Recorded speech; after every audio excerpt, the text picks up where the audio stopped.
Luiz Ayrton, que é médico mastologista, empreendedor social, mestre e doutor da UFP e da UESP. Ele coordena o programa Saúde da Mulher, é membro da Academia de Medicina do Piauí, da Academia de Letras. Ele é, além de mastologista, um voluntário da Fundação Maria Carvalho Santos e vice-presidente da Federação Brasileira e Instituições da Saúde pela Mama, que é a FEMAMA.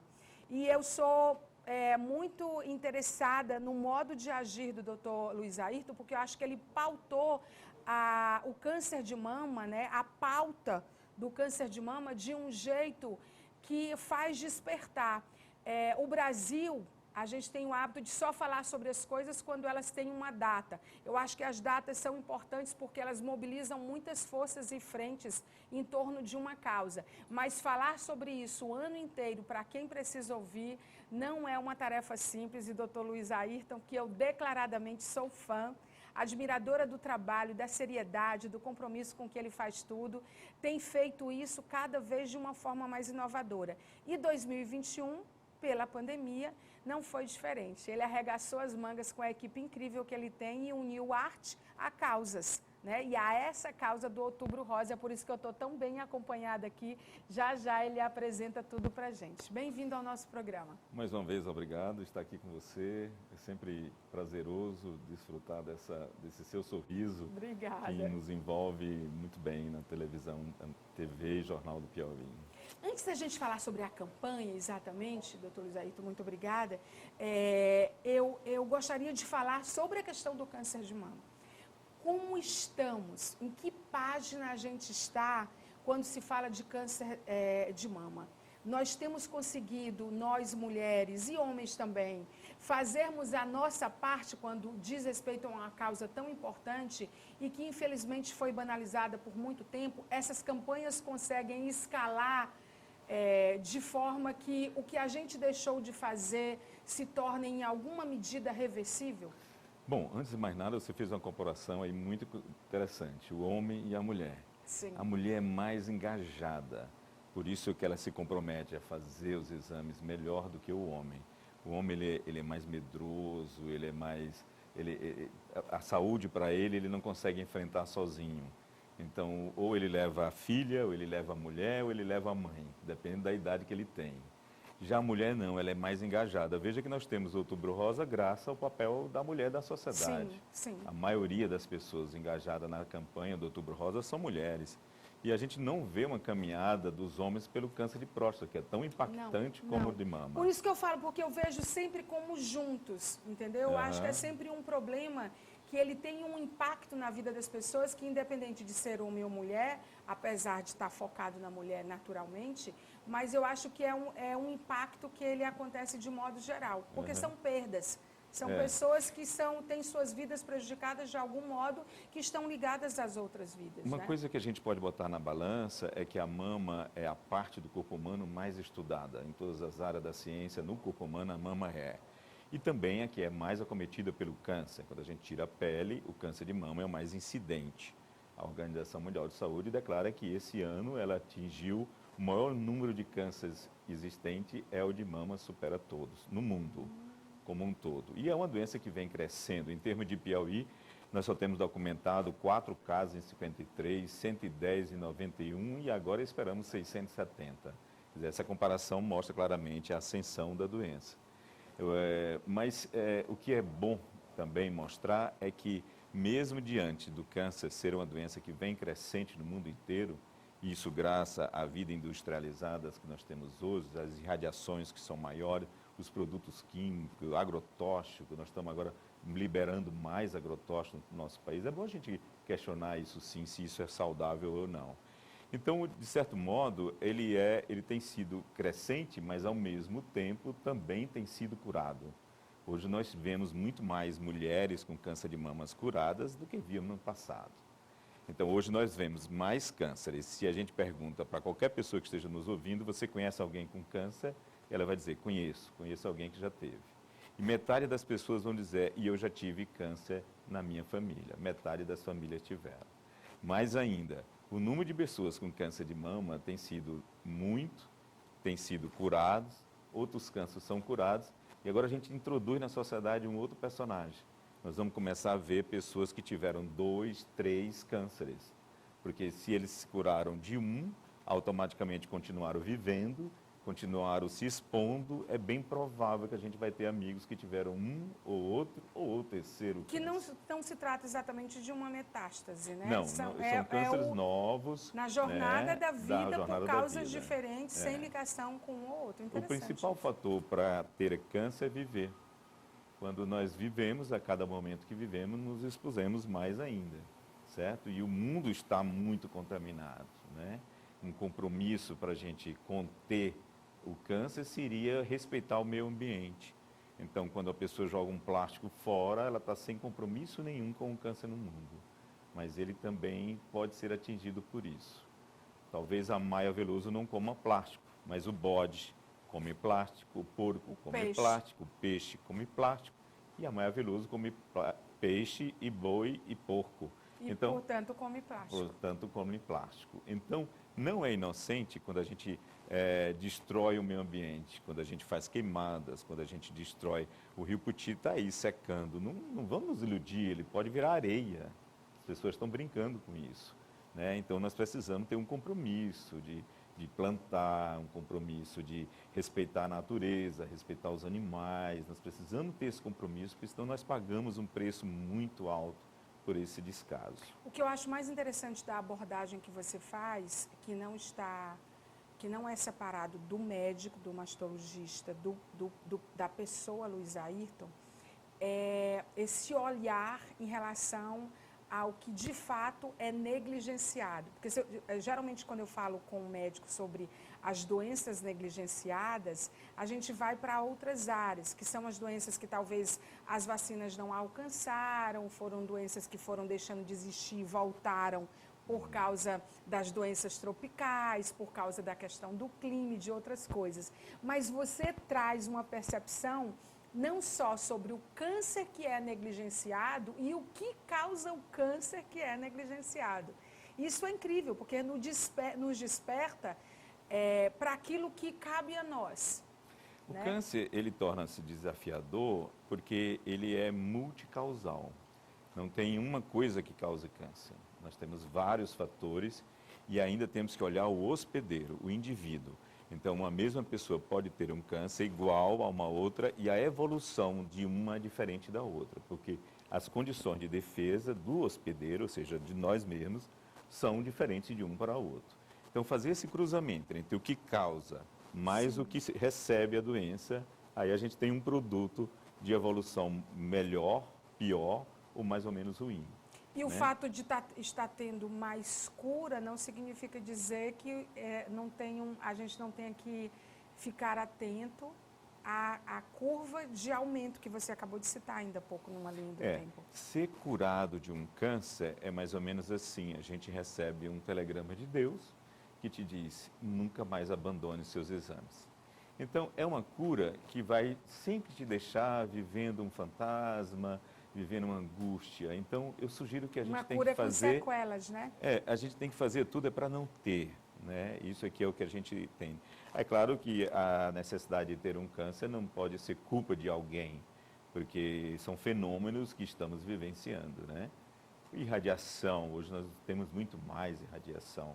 Nós temos clínicas, nós temos fazendo exames médicos desnecessários. Você tem pacientes que chegam no consultório médico e dizem, doutor, eu vim aqui para você fazer um raio-x, uma tomografia, né? E não sai satisfeito se você não pedir. Quer dizer, será que está certo isso? Eu acho que é ideal que você escolha um médico e siga a orientação dos exames que ele lhe pede. Isso é suficiente. Ele não vai pedir exame desnecessário, com certeza. Então, a exposição também conta, né? Então, isso a gente tem que botar na balança todos esses fatores, né? É interessante porque, assim, o que você defende e pratica é a medicina preditiva, que pouca gente está atenta. Eu acho que o preditivo eu acho que o médico, por si só, ele sempre faz isso. É da natureza da profissão. Você nunca viu um médico pedir para você fumar.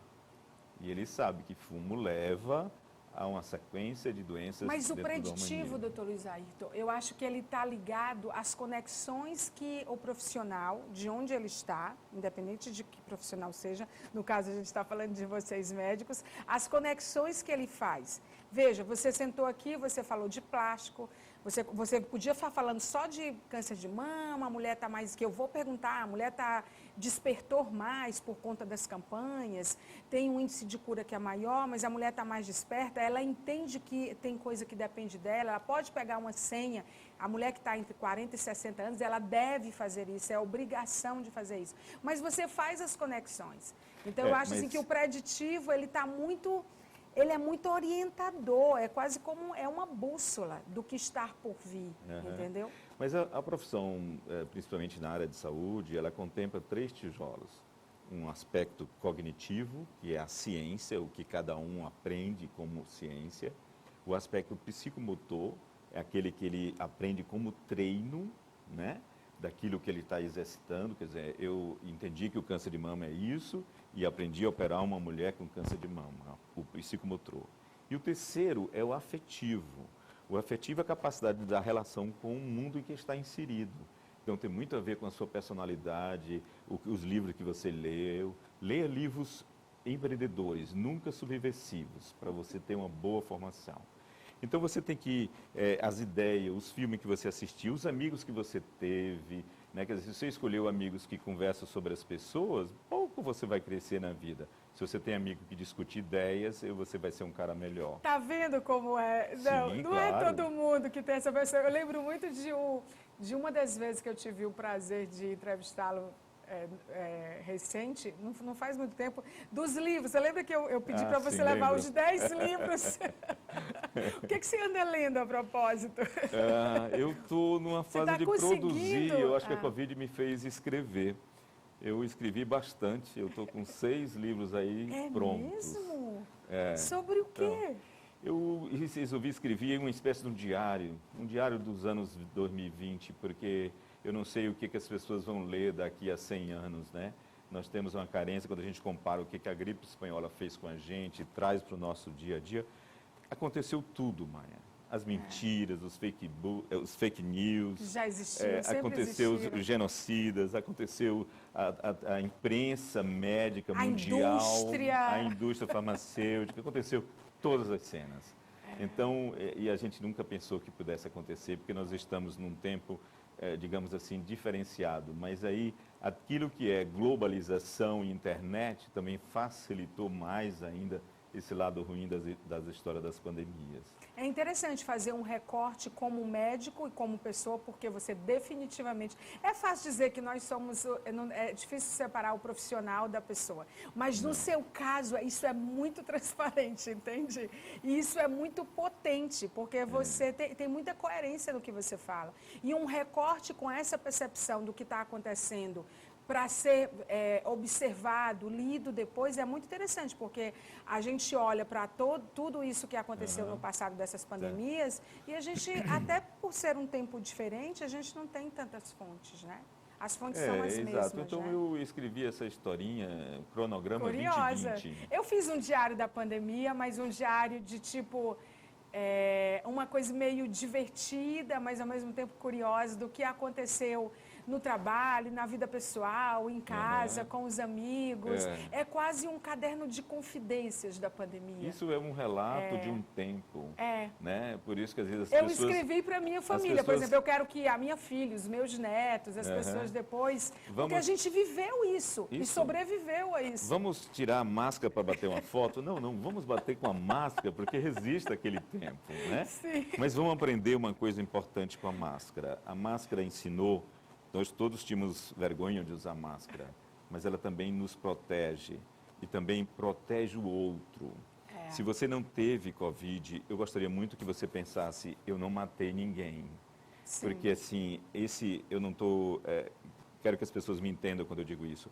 Eu estou querendo dizer claramente que quando você pensa, eu não matei ninguém, é que mostra que nós devemos aprender dentro de nós mesmos a responsabilidade com o outro. Sim. Então, se eu tiver um dia gripe, eu vou usar máscara, porque eu sei que você não vai pegar a minha gripe. Então, se você tem uma doença viral, você usa máscara pensando no outro. Nos Então, educou, se né? você não vai, se protege, você não está se protegendo para si só, Sim. não. Você está se protegendo para o outro. E todas as pessoas que tiveram Covid é porque alguém levou Covid para elas. Certo? Então, Ou elas eu acho não que a se gente tem que protegeram, ativar. né? Sim, Também. aí é uma coisa, vai Leva a tudo outra. colocando. Eu vou fazer uma entrevista hoje com o designer falando sobre essa máscara aqui, né? Que já eu vou lhe mostrar para a gente otimizar o seu tempo, mas que teve muitas iniciativas. É impressionante como a gente conseguiu realmente fazer algo que é uma máscara em formato de tartaruga, com o papel todo reciclado, que é super linda, né? E olha o jeito que ela é. Né? A gente vai contar daqui a pouco com o Nido Campo Longo, lá de São Paulo, como que ele criou isso e que fica incrível, ó. E que você ainda tem um projeto social por trás, que é muito legal. Então, há muitas iniciativas aconteceram. Muitas pessoas não foram despertadas, mas eu sou otimista. Acho que tem mais gente pensando. Claro, claro. Toda crise renasce, né? É verdade. Aquilo que não nos mata nos transforma. Isso nos fortalece pontual mesmo. Verdade. Aí eu queria falar com você, primeiro lembrar que a Fundação Maria Carvalho Santos, durante todo o mês de outubro, está divulgando esculturas de artistas piauienses cuja temática é a mama. É por isso que eu estou bem acompanhada aqui. Vamos mostrar as peças dessa campanha, produção, por favor? Que foi isso que, um dos motivos, né, que fez a gente chamar o Dr. Luiz Ayrton aqui. Como você pode unir, olha que lindo isso, gente. Como você pode unir a arte e fazer a conexão da arte com causas, com saúde, e como a arte cumpre o seu papel. Isso eu fiquei impressionada, porque assim, você está em duas causas numa só, a divulgação do artista e da arte, ao mesmo tempo a divulgação de uma causa tão importante como a questão do combate ao câncer de mama. De onde surgiu isso? Quantos artistas você conectou? E quais tem sido a repercussão dessa ideia tão inovadora? Fantástico. Isso me surpreendeu muito esse ano. Isso faz parte de uma coleção do acervo da nossa instituição. Todos os artistas são piauienses. Se você nasceu fora do Piauí, eu não tenho culpa. Então, não nos interessa. A gente quer exatamente a valorização do artista da terra. Eu digo, nasceu ou vive a nossa terra, né? Então, a valorização do artista da terra é integrado ao tema mama. Então, você tem Santa Ágata, você tem Santa Guilherme, você tem uma mulher exibicionista, você tem um sutiã, você tem uma série de cenas construídas em esculturas que lembram a temática mama. Então, para a repercussão, isso foi uma surpresa, porque há um tempo atrás, acho que uns 10 anos, nós fizemos uma pequena exposição na Casa de Cultura, mas o acervo aumentou, e aí esse ano a gente fez essa exposição virtual. E aí isso tem sido muito surpreendente, porque as pessoas estão de olho nos artistas da terra, né? Ao longo do mês, essas imagens vão ser lembradas, e a maioria das pessoas de fora que estão sendo surpreendidas pelos nossos artistas. Então, essa compensação não tem preço. Esse acervo de vocês solicitaram ou vocês mapearam e naturalmente encontraram? Algumas foram encontradas, outras foram sugeridas ao artista e ele produziu a maneira dele. Outras foram recuperadas, resgatadas? A gente quer a identidade. Aqui, por exemplo, essa é uma peça do Jackson, é um escultor de Parnaíba, ainda pouco conhecido. Mas ele mora num lugar maravilhoso, inclusive tem um museu de arte em Parnaíba e ele tem um bom colecionador. E a gente tem essa outra. Peça chama-se Mama Matrix, que ela tem um grau de modernidade, é uma peça em cerâmica vitrificada. A outra é uma cerâmica com pátina do essa aqui é de Jefferson, daqui de Teresina. Essa aqui de cima? Chama-se Solerte, quer dizer, mulher esperta, que usa o que ela tem de bonito, que é a mama, né? O rosto dela não é tão bonito assim, mas ela expõe aquilo que ela tem de bonito. Muito linda. E essa terceira peça é um ex-voto de Fátima Campos, né? É maravilhoso isso da Fátima. Quando você faz você tenta conseguir a cura através da religião, é o voto. Quando você consegue, é o ex-voto. Então você faz perna, braço, mama e deixa no local sagrado, geralmente uma igreja, né? Então o ex-voto.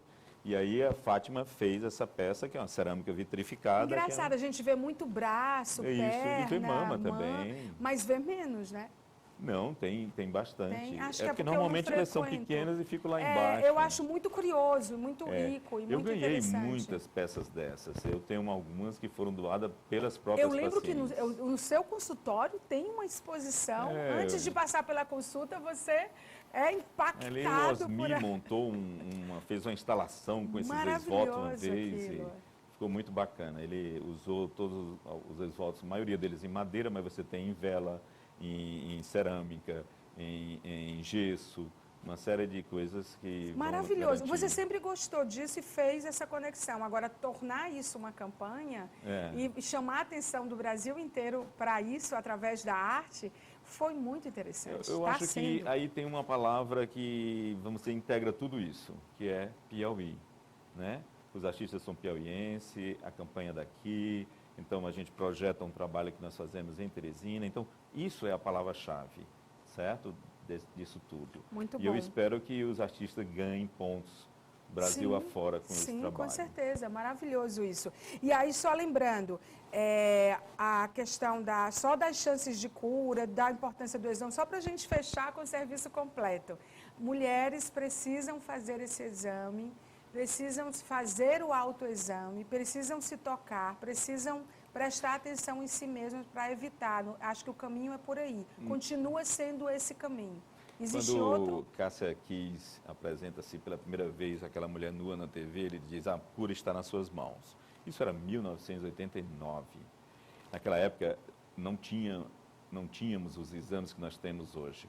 Então hoje você consegue pegar um câncer de 3 milímetros, é muito pequeno e que a mulher nunca vai sentir no dedo.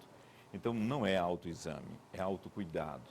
O autocuidado é representado por 7 itens, não sei se temos ainda tempo. Sim. 7 itens que representam o autocuidado. O primeiro deles é prática de exercício. É necessário a gente fazer exercício, principalmente aeróbico, que você sai do lugar. Dieta. Dieta é comer tudo, comer pouco e comer sempre. Variado, bem diversificado, né? Comer principalmente alimentos orgânicos, né? Se você tem acesso a isso, melhor. Compare a quitanda das nossas avós com o supermercado, onde tudo tem vencimento, até água. Até água tem vencimento no supermercado. E onde tem vencimento, tem química, tem câncer. Dieta é insistir nos vegetais, nas frutas, nesse tipo de coisa. Terceiro ponto, respeite o meio ambiente. Como eu falei aqui, essa do respeito ao ambiente é importantíssimo. A gente tem que plantar árvores. Plante uma árvore no seu quintal, plante uma árvore na sua casa. Plante árvores. Cada filho que nasce, plante uma árvore. Cada pessoa que vem ao mundo ganha uma árvore. Nós precisamos plantar árvores. E árvores que os passarinhos gostam. Não é essas árvores que a gente traz de fora que não tem nada a ver com o nosso ambiente, né? Quarto ponto, a prática do advocacy. A gente acredita muito na necessidade de você tomar ciência da importância do seu papel social. Devemos construir leis, devemos construir situações que possam permitir que as pessoas mais pobres tenham acesso exatamente às saúdes que não chegam a elas. Então, acesso ao tratamento, acesso à lei, a prática do advocacy, lutar por um compromisso que você tem. Isso é uma forma de colimar a própria vida e isso ajuda a gente a viver, né? Outro ponto é o compromisso que a gente deve ter com a nossa própria saúde. Fazendo seus exames, procurando orientações médicas que você confie, procure um médico que você gosta, siga o que ele vai lhe dizer e no final vai dar tudo certo. Tenha o compromisso de fazer seus exames, certo? E a última questão é a mais difícil de todas, que é amar e ser amado. Isso é uma questão diferenciada que importa a cada um. Mas a gente pode dar algumas dicas, acreditar em Deus, respeitar o outro como o outro é, o principal palco da ética é eu aceitar como você é. Ninguém muda o outro, porque cada um foi feito como pode ou consegue ser, cada um foi feito como Deus quis no mundo. Então, se eu não gosto dos seus olhos, eu devo dizer, eu não gosto de Deus, porque eu estou querendo mudar o que Deus te deu. Então, respeitar o mundo, o outro como o outro é um ponto inicial para gerenciar em felicidade o que você carrega dentro de você mesmo. E aí sim, você está enfrentando o câncer da melhor forma. Até quando você fala de amor, você é completo. Né, que você fala até o primeiro mandamento é amar a Deus sobre todas as coisas e o segundo é amar ao próximo como a si mesmo. Aí você começa falando do claro. amor, aí fala de Deus, amar ao próximo, hashtag eu amo Dr. Luiz Ayrton. Por mais Não, médicos como brincadeira. você. Muito obrigada pela seriedade, Sim. pelo compromisso, pela honestidade, Obrigado. pela vulnerabilidade. Que você se mostra como ser humano quando senta e escreve. Isso. Eu quero ler todos esses livros. Se quiser me mandar o rascunho, eu já aceito. Tá bom. Pela forma como você tem se mantido atualizado nessa terceira difícil década do século XXI, que definitivamente ainda não começou. Muita coisa está por vir, porque a gente teve 2 anos achatados aí por essa pandemia. É bom porque a gente não conta, né? Então pode ser que a gente ganhe alguns anos de vida, quem né? sabe. Eu acho que a gente ganhou muita sabedoria, acima de tudo. Então, por mais médicos e pessoas como você. Muito obrigada pela entrevista. Eu não tinha a menor dúvida que seria incrível de novo. Venham mais vezes aqui no nosso programa e parabéns pela campanha linda. Mulheres, meninas, rapazes, conversem com suas mulheres, suas namoradas, suas irmãs, suas mães, suas amigas. Por isso que eu faço sempre questão de deixar junto. Porque quando a gente vive em comunidade, a gente se importa com o outro, o câncer da próstata vai afetar a mulher porque a gente está junto. O câncer de mama afeta o homem porque somos todos seres humanos. Então, assim, vamos fazer dessa campanha uma campanha de todos. Ninguém tem câncer sozinho. Ninguém tem sozinho. É por isso que eu faço realmente questão de conversar falando dos dois. Muito obrigada pela entrevista. Muitíssimo obrigado também. Eu vou para o intervalo.